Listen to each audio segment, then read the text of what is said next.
Hollywood is struggling right now, and they don't even realize it. And the crazy part is, you've already been feeling it. You just haven't been able to put it into words yet. My name is LaCoy Cooks, founder of Contact Comics, writer for Fusion and Echo. And for the past few years, I've been noticing something, a pattern. Comic book movies used to be an event. You know what I mean? Like, people used to dress up. Now, it kind of feels like a routine. A playbook with only one goal in mind: money. Back then, you got maybe 1, 2 every year. Hell, it was a good year if you got 3. But now, it feels constant. It's every year, same characters, same names, different versions. And to be real, those movies, they were exactly what they needed to be, at the time. They were comic book movies. That's it. Nobody was walking into theaters expecting, Oscar-level performances or deep layer character studies. The audience didn't even fully know what they wanted. And in some ways, they still don't. We just wanted a good time. Then Iron Man happened, and that changed about everything. That movie hit a perfect balance.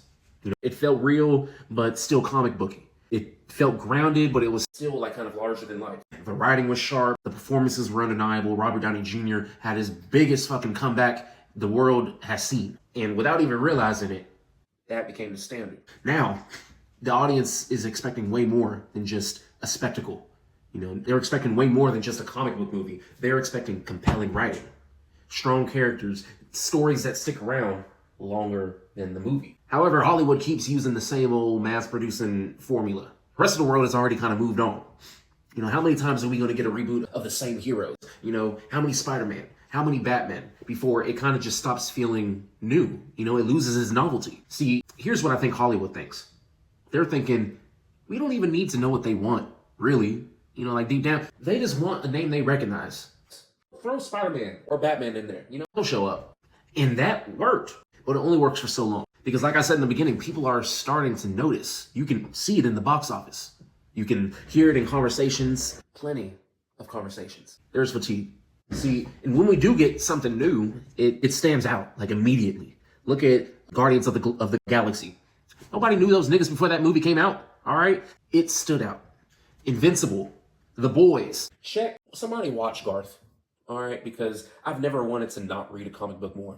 And the show was insane, so the comic book had to have been filthy. Anyway, all those comics, they stood out because they took a risk. And that's what Hollywood stopped doing. But while that's been happening, something's been growing, and it's big. Indie creators, self-publishers, people who are building their own, universes or stories, and they're not waiting for a damn word from anybody. They're not waiting on studios. They're not waiting on rich executives, no publishers, no gatekeepers, just stories of people who actually give a fuck about writing them. And so now we're at a turning point because I see 2 things happening in the future. Either Hollywood starts looking at indie creators just like how Hollywood was looking at influencers for marketing and advertisement, or indie creators are just going to do it themselves. Because there's way too many stories out here. There's way too many voices and ideas that are waiting on a yes that probably won't come. And if Hollywood isn't willing to take that gamble, someone else will. I'm confident in these next upcoming years because I already see a few big name creators who Hollywood could be looking at. And on the other side of that coin, I see people who are ready to make their next big move. In conclusion, I think the indie community is about to become a huge selection pot for entertainment, either by being picked or making it happen. What do you think?